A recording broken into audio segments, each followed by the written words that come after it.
There are serious concerns about the Leviza Fork tonight. Good evening. I'm Cindy Mae Johnson. And I'm Gary Sloan. We will bring you the story regarding the river in just a moment, but first we have a developing story out of Frankfort. Today, the Kentucky Judicial Conduct Commission released documents pertaining to its investigation of Pike Circuit Judge Stephen D. Combs. The commission has formally charged Combs with 10 counts of misconduct. After Combs refuted the allegations yesterday, the commission released its findings today, paving the way for a formal hearing on those charges. Count 1 of the charges alleges that Combs made direct contact with EQT production officials, accusing them of fraud and demanding gravel on his property, all while presiding over a case involving the company. Count 2 alleges a number of inappropriate communications with the Pikeville Police Department, during which the judge allegedly ridiculed and criticized officers and the chief. At one point, Combs is alleged to have said the next officer to pull him over would get a, quote, bullet in the head. Count 3 details numerous alleged inappropriate interactions with Pikeville city officials, including calling the Pikeville mayor Fishface, the city manager Dumbo, and a commissioner Cokehead. Count 4 details complaints made against Pike TV, allegedly threatening to have the station's license pulled. Count 5 alleges Combs left disparaging voicemails for Senator Ray Jones, demanding that he return his call. Count 6 accuses Combs of engaging in inappropriate political activity. Those allegations include accusing the city manager of supporting a particular candidate for magistrate, requesting a golf cart permit for a mayoral candidate, chastising Senator Jones for having a mayor's candidate sign in his yard, criticizing UMG owner Greg May for supporting city candidates, and asking the sheriff to attend a fundraiser for a mayoral candidate. Count 7 details a number of disparaging posts on the topic's website, allegedly made by Combs. Those posts include allegations and insults directed at Pikeville police and city officials. Count 8 accuses Combs of continuing to preside over a case 2 months after the plaintiff voluntarily dismissed it. During that time, Combs allegedly made inappropriate accusations against and communications with attorneys in the case. Now, Count 9 notes that Combs continued to preside over a case about the 2014 Pikeville City Commission election, despite having an alleged interest in the race. In that case, Combs disqualified Gene Davis as a candidate. And Count 10 accuses Combs of soliciting donations for a high school golf team from attorneys practicing in his courtroom. In his response, Combs denies most of the allegations, although he does admit expressing concerns to city officials about some issues and fully admits the allegations regarding the Senator Jones voicemails. The commission is now expected to set a formal hearing in the case. If Combs is found in violation, he could face any number of punishments, ranging from admonishment to removal. A link to the full copy of the charges and Combs' answer can be found on our website and Facebook page. We reached out to Judge Combs' office for comment. His office declined. A sewage spill on the Leviza Fork of the Big Sandy River in Virginia that began 2 months ago and continues today has officials in both Kentucky and Virginia concerned. A statement issued today by the Buchanan County Public Service Authority says the spill is the result of flooding back in March. The statement goes on to say that high water levels on the river and on Slate Creek prevented them from being able to assess the damage until recently. Kentucky officials were alerted to the 2-month-long spill yesterday and have been working with various agencies to put together a plan of action. Virginia officials tell us there are 2 separate raw sewage discharges 21 miles and 12 miles upriver from the Kentucky state line near Grundy, Virginia. They further explain that the spill should be diluted before it reaches the Kentucky line, and more specifically, Fish Trap Lake. However, Kentucky officials are telling a different story. They say up to 1.6 million gallons of raw sewage have been reaching Fish Trap Lake every single day since March. U.S. Army Corps of Engineers and the Kentucky Department of Fish and Wildlife are working together to monitor the lake for signs of damage, including effects on fish. Officials in Pikeville, which lies downstream from the Fish Trap Lake spillway, have also been alerted and are monitoring water samples. However, officials with UMG in Pikeville say at this point there is no reason for their customers to be alarmed. We will follow up on this story and bring you more details as they become available. Well, 2 months to the day since a large rockfall closed the Pikeville bypass, crews were able to finally reopen a section of that road. The barriers on the Cloy end of the project have been moved to the other side of Dorsey's Dairy Bar, allowing traffic to access Dorsey's and Reynolds Market from that side. There is still no through traffic, however, as 2 more sections of the project still need to be completed. Work on the middle section began today. Officials with the Transportation Cabinet, as well as the City of Pikeville, are urging motorists traveling that area to be careful now that traffic patterns have changed. Since its inception, Kentucky State Police has worked to achieve a legacy of service, bravery, and sacrifice. With Monday's unveiling of a powerful new symbol, this history is permanently honored. At nearly 10 feet tall, a bronze statue called the Trooper adorns the recently dedicated State Police Training Academy. Rendered in formal uniform, the figure is posed striding toward the future, moving out to protect the citizens of the Commonwealth. 28 troopers and officers have been killed in the line of duty. One of those victims, Trooper James McNeely, drowned during a rescue mission on the Kentucky River in 1972. His body was never recovered. Trooper Stephen Mounts with the Kentucky State Police Post 9 in Pikeville says this will represent every officer. At Frankfort at our new academy, the Kentucky State Police unveiled a 10-foot tall bronze statue. The statue is supposed to represent those that have fallen in the line of duty for the agency, those that serve currently, and those that will serve in the future. In commemoration of National Police Officers Week, the Kentucky State Police Post 9 in Pikeville will honor fallen troopers tomorrow, presenting a wreath at the burial site of each trooper. Friends, family, and co-workers of fallen troopers are welcome to attend. All Pike County law enforcement agencies met today at the Bob Amos Park Overlook in Pikeville for a luncheon held in their honor. This is National Police Officers Week, which pays special recognition to those law enforcement officers who have lost their lives in the line of duty for the safety and protection of others. Today, as each agency came together, Commercial Vehicle Enforcement Officer Jamie Fields says it's important for everyone to realize all police officers work together, regardless of their department or agency. It goes back to the brotherhood, the camaraderie of it. As being a police officer, it don't matter what agency you work for, it's all for the same cause.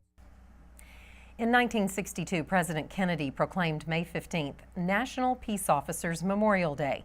It falls during National Police Officers Week.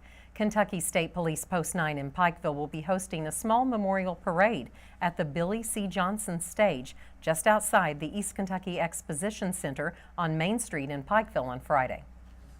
Coming up, a meeting yesterday and today explored how local foods can translate to local economic success. And a Floyd County man recalls a brush with death during Electrical Safety Month. We'll be back in 2 minutes.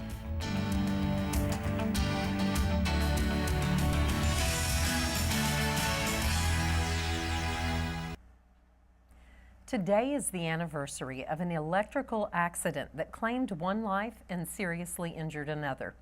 May is Electrical Safety Month, and EKB News reporter Shelby Steele sat down with survivor Joey Collins of Floyd County to discuss the day he thought his life would end. May marks National Electrical Safety Month. Coincidentally, today is the 18th anniversary of Floyd County resident Joey Collins' tragic accident that claimed the life of his co-worker and almost claimed his life as well. On this day 18 years ago, Collins went through the motions of his everyday routine while working for a local sign company. He says everything he knows about the accident comes from a witness. The hydraulics on the truck somehow had collapsed and led us down into an overhead power line. And when it did that, the power came through the truck and came through Stacy first. He fell, according to a witness that saw a flash of fire between me and Stacy. Said when they saw that, they saw Stacy fall from the ladder to the ground straight down, and that I went flying backwards and landed on my back. Collins explains that his life is a miracle. They didn't expect me to even make it that day, but it's just one of those things you can't explain. But they ran all these tests. They wasn't sure what all had happened to me internally, and they came back that, my back was broke in 5 places. My pelvis was broke in 3 places. I had holes blown in my right wrist, one in my left leg and ankle. My arm had to be amputated. All of my internal organs was burnt, 2nd and 3rd degree burns. My liver was bleeding, my kidneys were failing, my lungs were failing. I was on life support for 17 days. According to EHStoday.com, 28,000 workers have died due to electrocution. Bob Shurtleff with Kentucky Power says everyone needs to be aware of their surroundings, no matter their job. Electricity is dangerous. Most people think that it takes the path of least resistance. It takes all paths to ground. So people have got to be aware that there's overhead power lines, there's underground power lines. Shurtleff adds, for more safety information, log on to KentuckyPower.com. Collins says throughout his life, he never lost hope. In the face of tragedy, never give up. Your best days are still ahead, and you may lose both legs and both arms. You can still have a future. For EKB Evening News at 6, I'm Shelby Steele. A series of meetings at Southern West Virginia Community and Technical College yesterday and today focused on how local foods can mean healthier people and healthier economy. EKB News reporter Courtney Levering went to last night's dinner and spoke with organizers about the issue. Sustainability. That was a term used often at the Central Appalachian Sustainability Economies Workshop and dinner yesterday evening in Williamson, West Virginia. The workshop was held at Southern Community and Technical College and focused on developing a Next Steps action plan for Mingo County and the CASE network. This evening, it's a part of the White House Rural Council's program, Local Foods and Local Places. And the White House Rural Council basically consists of multiple federal agencies that have all come together to leverage resources for technical assistance as well as funding for rebuilding rural communities, focusing on place as well as local foods. Along with the White House Rural Council's initiative to rebuild community agriculture, My Mobile Market is one of the innovations that plans to help generate healthy living. It is a second-year project and also an expansion of the Williamson Farmers Market. Their purpose is to set up different markets throughout the week so they can scale up markets throughout the county. The overall idea for this event is to promote better living through the food we eat. As they're worried about their kids, they're worried about food, and they're worried about health. And so a lot of the communities from Ohio, Kentucky, West Virginia, and Virginia who are in part of this regional strategy session want to begin developing innovative curriculum for K through 12 that includes local food development. So we're growing our farmers, and our kids are eating healthy. The 2-day program continued today and included national and international experts that paired with locals to develop an action plan to strengthen the regional agriculture economy. Reporting for EKB Evening News at 6, I'm Courtney Levering. Well, coming up, the Reds pulled out a squeaker in the 9th last night. Andrew Joyce will be here to tell us about it. But first, EKB Chief Meteorologist Lathan Hopkins will be in with a look at our forecast. We'll be back in 2 minutes.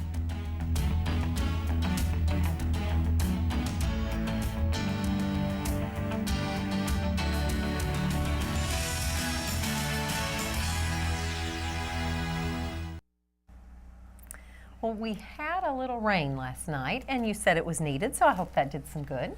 A little rain, very little rain yesterday, as a matter of fact, but one thing it did do was help knock down temperatures. Today, could it be any better than the low 70s? The humidity levels very, very low.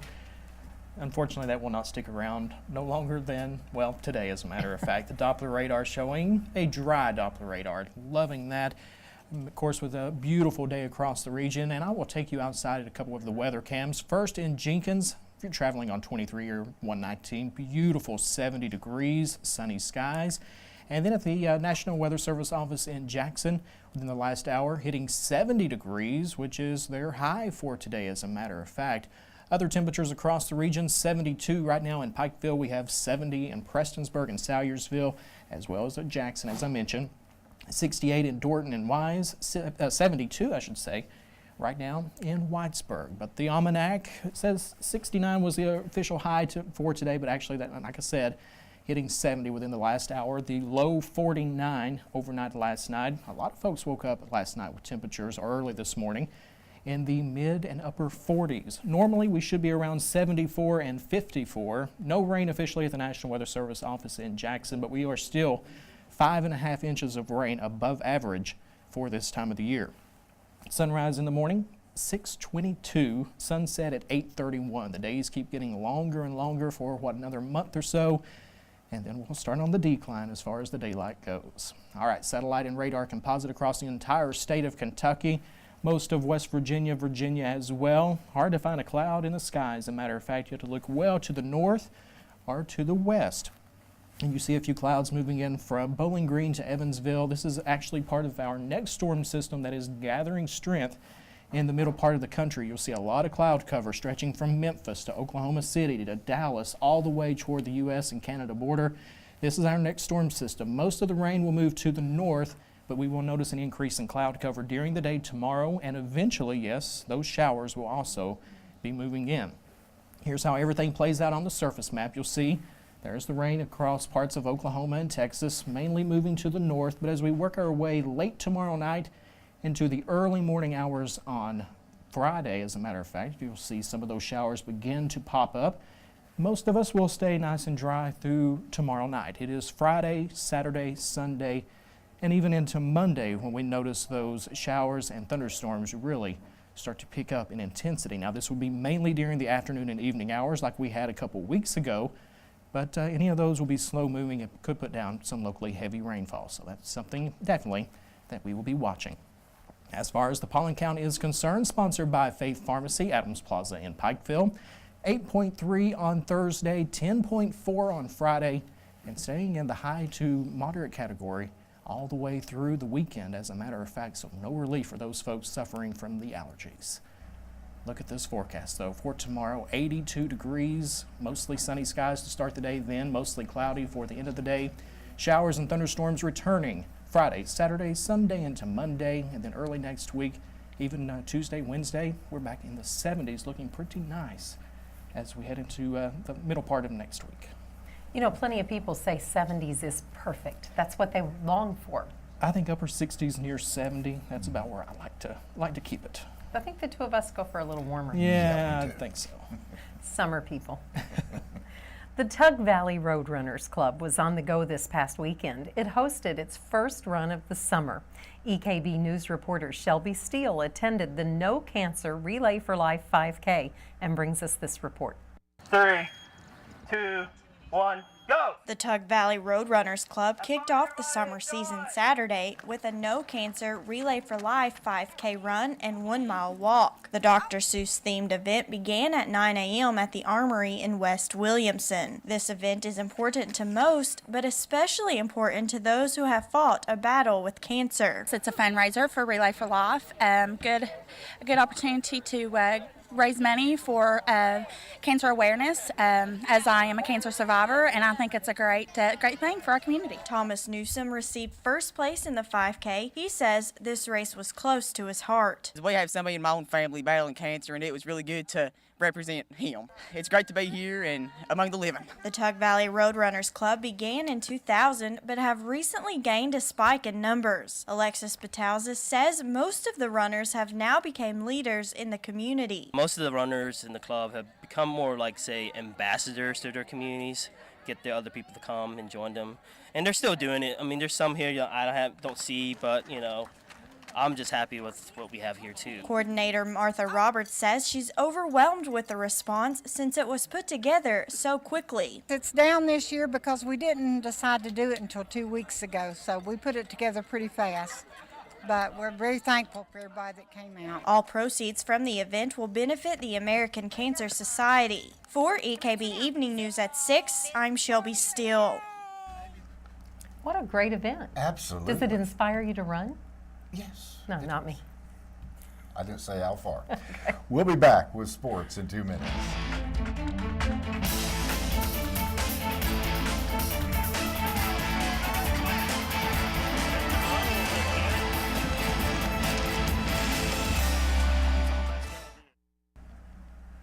Well, I believe Coach Cal is probably a very happy man. He's been happy. And he stays happy. He's got a great salary, doesn't he? And a gig at Kentucky, and it gets bigger. All the time. Indeed. Earlier this season, UK head basketball coach John Calipari signed a 7-year deal that would keep him at the UK through 2021. After the rumors of a possible leap to the NBA, ESPN is reporting that the University of Kentucky is trying to finalize a new contract extension that would keep Coach Cal through 2022 with an annual $8 million salary. With his existing contract set to earn a $1.6 million longevity bonus on July 1st. But the new deal will pay Calipari $54 million over the next 7 years. In Major League Baseball, last night the Reds took on the Braves at Great American Ballpark. Cincinnati is looking to stop a 3-game skid. Early on, bottom of the first, boom. Todd Frazier get the Reds started with a 2-run blast. Frazier's National League leading 11th of the year. Third inning, 2 outs. Marlon Byrd shows how not to win a Gold Glove with this misplayed fly ball. The Braves take a 3-2 lead. In the 7th, Marlon Byrd will get a chance to redeem himself. Pena at third, Byrd to the plate. And the pitch and the drive to right field. High fly ball. It's deep enough. That's a sac fly. We're now tied at 3 after Pena scores on the play. Bottom of the 9th, Devin Mesoraco to the plate. For the Reds, he rips a double to left. That scores pinch runner. That's Reds starting pitcher Michael Lorenzen running all the way from first. Reds get the win, 4-3 in walk-off fashion. Tonight, Cincinnati will wrap up the series with the Braves at 7:10. Complete radio coverage at 6:40 on Hit City USA, 98.1 and 104.3 FM. And in high school baseball last night, Eastridge at Shelby Valley in a 59th District regular season wrap-up. The battle went back and forth between these two 59th District teams. Go to the top of the second. Warriors down by 1. Dalton Smith with this shot to right field. He'll make the turn, round second, and he'll end up at third base with a stand-up triple. Trey Little to the plate for the Warriors. He'll hit this hard grounder to first, off the first baseman, fielded by the second baseman with the out, but that allows Smith to score to tie the game. Bottom of the second, Shelby Valley's Jordan Hampton up to bat with this shot to Hagee at short. He'll make the play, but the first baseman's foot pulls off the bag. Safe at first is Hampton. Later, Jacob Beverly with this pop too short. It drops in, but a bad throw. He'll advance to second, and another run scores for Shelby Valley. Shelby Valley will get the win, scoring 3 runs in the 11th inning. Valley 11, Eastridge 10. Even with the loss, the Warriors get the top seed in next week's district tournament after Shelby Valley, Eastridge, and Pikeville each finish 2-2 in district play and a 3-way tie. Eastridge finishes the regular season 11-8. Shelby Valley finishes 6-18. Pikeville faced McGuffin last night and got a 12-4 win over the Hornets and improved to 21-11 on the season. In other action, Allen Central came out on top 9-3 against Phelps. Betsy Lane dropped Leslie County 5-2. Johnson Central beat Letcher Central 11-7. Pike Central got an 11-6 win over Sheldon Clark, and South Floyd came out on top over Phelps 9-8. Tonight in baseball action, Prestonsburg will be at Belfry. And last night in softball action, Eastridge got a 12-2 win over Shelby Valley's Lady Cats. Johnson Central's Lady Eagles shut out Sheldon Clark 10-0. McGuffin County also shut out Belfry 8-0. Paintsville got an 8-1 win over the South Floyd Lady Raiders. Tonight, both Grundy and Hayside travel to Eastridge to face the Lady Warriors. This is scheduled for a triple header starting at 5, 6, and 7. Oh, that's a long night of action on the diamond. In the words of Ernie Banks, it's a good day to play 2. At Eastridge, it's a good day to play 3. I guess so. You're in your element right now, aren't you? You just love this. They say diamonds are a girl's best friend. Yeah. I love a diamond. It just happens to be brown and green. We'll be back in 2 minutes.